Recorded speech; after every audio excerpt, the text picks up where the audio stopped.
আপনাদের অনুষ্ঠানে হাজির হওয়ার জন্য আমি খামার বাড়ি থেকে কিন্তু আমি অনেক স্পিডে চলে আসছি, বুঝছেন।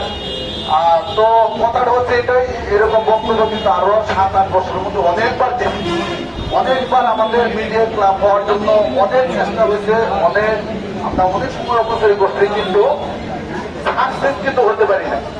সাকসেস হতে পারলে এই কারণে, কারণ আমাদের যে গাজীপুর মিউজিক ক্লাবটা ছিল এটা কিন্তু এই বিল্ডিং এ ছিল, এখনো আছে, কিন্তু ওনার কোনো যোগাযোগ নেই, কোনো ইয়া নেই। আমরা চাচ্ছি যে এখন যেহেতু আমরা সবাই মিলা এত দূর দূরান্ত থেকে অনেক লোক উপস্থিত হয়েছেন, আমার কাছে খুব ভালো লাগছে যে এরকম আগে আসলে এর আগে এত দূর দূরান্ত থেকে লোক উপস্থিত হয় নাই, খুব কম হয়েছে। তবে আমি চাচ্ছি যে এখন যেটা আমরা শুরু করতেছি বা সবাই মিলে যেটা শুরু করতেছি, আমরা চাই যে এটা ভালোভাবে খুব সুন্দরভাবে এটা পরিচালনা করুন আমাদের বড় ভাইরা আছেন।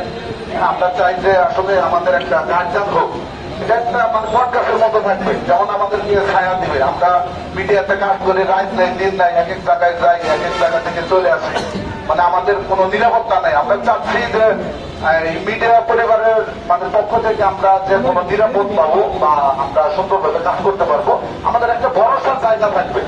তো এই কথাটা ব্যক্ত করে আমি শুভ হোক আমাদের একাডেমিটা, শুভ হোক আমাদের গাজীপুর মিউজিক পরিবারের ক্লাবটা খুব সুন্দরভাবে পরিচালনা হোক, এটাই দোয়া করি।